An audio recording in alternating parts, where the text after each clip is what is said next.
ఒక పార్టీ నడపడం చాలా కష్టసాధ్యమైనది. పార్టీ ప్రారంభించినప్పుడు నాకు నిజంగా ఏ ఐడియా లేదు, ఏ అవగాహన కూడా నాకు లేదు. చెయ్యాలి అన్న ఒక్క మ్యాడ్ కమిట్మెంట్ తప్ప ఎలా నేర్చుకుంటాం, స్విమ్మింగ్ ఎలా నేర్చుకుంటాం, దూకే అంటే అంత మానసిక అంటే దాని ఏమంటే ఒక మెంటల్ బ్యాండ్ విడ్త్, అంత థింకింగ్ ఉందా మనకి.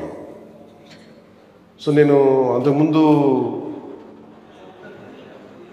మార్నింగ్ కూడా మీరు చూస్తుంటారా? మీరు ఎవరైనా వచ్చారు అక్కడికి? మార్నింగ్ వచ్చారు కొంతమంది, లైవ్ చూస్తుంటారు కదా. అంటే దేశం చాలా పిచ్చినాయి.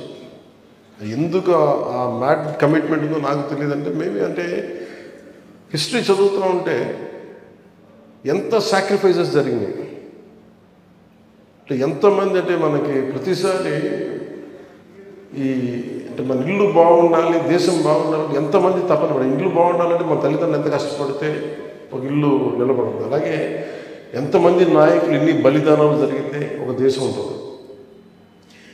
సో ఎంతసేపు గిల్ట్ ఏముండేదంటే ఎంతసేపు మనం తీసుకోవడం అలవాటు అయిపోయింది కానీ తిరిగి ఇవ్వడం అలవాట్లేదు అనేది అనిపించింది చిన్నప్పటి నుంచి. మేబీ ఆ తపన సినిమాల్లో ఒక మంచి స్థితి ఉన్నా కానీ ఎందుకు అంత తృప్తిని ఇవ్వలేదంటే, పొలిటికల్ పార్టీ పెట్టాక నిలబడ్డాక నిలదొక్కున్నాక ఇది చాలా బలాన్ని ఇచ్చింది. మీరే కనుక లేకపోతే అంటే ఇంతమంది అంటే what is a political party? It is not about money.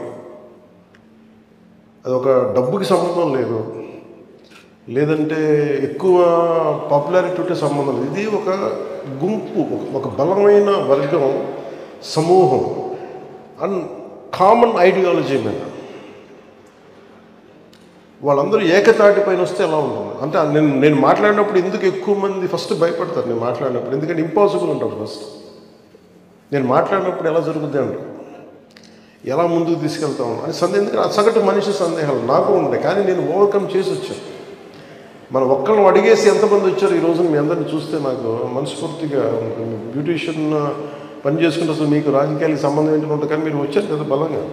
ఒక హౌస్ వైఫ్ ఉన్నారు ఇక్కడ, అలాగే ఉద్యోగం రాకపోయినా నేను కాంట్రిబ్యూట్ చేయడానికి ఉన్నారు, మీరున్నారు. ఇట్లా ఒక్కొక్కళ్ళ దగ్గర ఒక్కొక్క స్టోరీ ఉంటుంది. ఈ రూమ్లో ఉన్న దాదాపు 100 మంది ఒక్కొక్కళ్ళ దగ్గర ఒక కథ ఉంటుంది. వాయ నేను ఎందుకు చేస్తున్నాను ఈ పని, నేను ఎందుకు ఇక్కడ ఉన్నానని.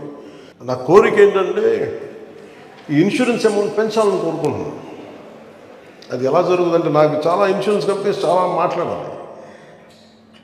సో అందుకని మన ఈ ప్రేరణే మొన్న జాతీయ ఉపాధి హామీ పథకం కింద పనిచేసే శ్రామికులందరికీ వాళ్ళు ప్రీమియం కూడా పే చేయకుండా ముందు డైరెక్ట్ ఒక 2 లక్షలు ఇచ్చేస్తాం ఫస్ట్. అది దాని ప్రేరణ మన నుంచే కలిగింది, మన జనసేన పార్టీ నుంచే కలిగింది. నేను ఎందుకు ఈరోజు ప్రత్యేకించి మీరు గత కొద్ది రోజులుగా మీరు పడుతున్న శ్రమ ఇవన్నీ మన సెక్రటరీ టీం అందరికి చెప్పినప్పుడు ప్రత్యేకించి నేను మనస్ఫూర్తిగా నా హృదయపూర్వక నా గుండె లోపల నుంచి మీకు థ్యాంక్స్ చెప్పాలనుకున్నాను. ఇంకా అంటే నాకు దాదాపు 13 లక్షల మంది 15 లక్షల మంది మనకున్నారు మన క్రియాశీలక కార్యకర్తలు.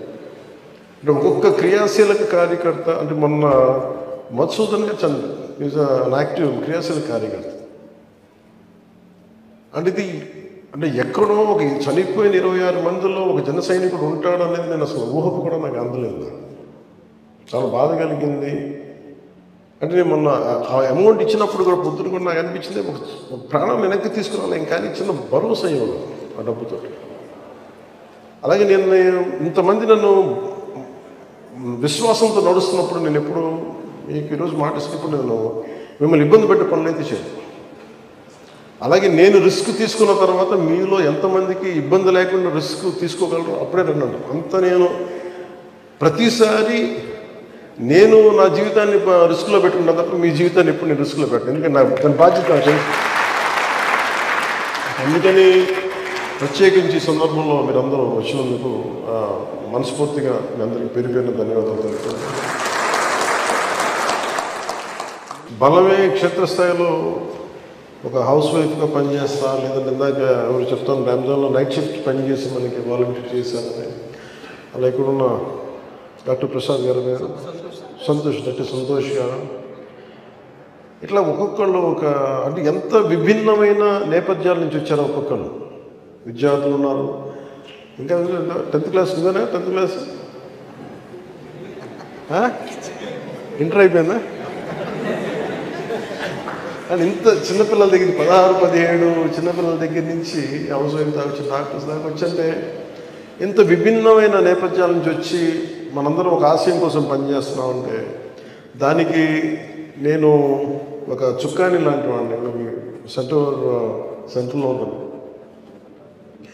అంటే నా మీద మీరందరూ చూపించే అభిమానం నేను ఎప్పుడు కూడా ఏం కోరుకుంటానంటే, ఎన్ని లక్షల మంది ఎప్పుడు అభిమానం చూపిస్తున్నప్పుడు బయటికి నేను కూడా ఈ ప్రేమంతా దేశం వైపు పెట్టాలి, సమాజం బాగు కోసం పెట్టాలని కోరుకున్నాను ఎప్పుడు. అలాంటిది నాకు ఆనందకరమైనది ఏంటంటే, మనం పుడతాం, ఏదో బతుకుతాం, చచ్చిపోతాం తప్ప if you live with a purpose, అది ఎండ్ ఆఫ్ ద డే ఎంత డబ్బులున్నా, ఎంత పేరున్నా తృప్తి అది. కానీ కష్టాల్లో ఉన్న మనిషికి కనుక మనం అండగా ఉండగలిగితే, ఒక ఆశయం కోసం పనిచేయగలిగితే దానికి వచ్చే తృప్తి కాదు. అందుకని అలాంటి క్రమంలో మా అందరం ముందుకు నడుస్తున్నప్పుడు కలిసి భార్యాభర్తలు ఉన్నారు ఇక్కడ, ఇద్దరు కలిసి వచ్చారు. ఎవరు మీ వారు ఇక్కడమ్మా? మీ ఇద్దరు.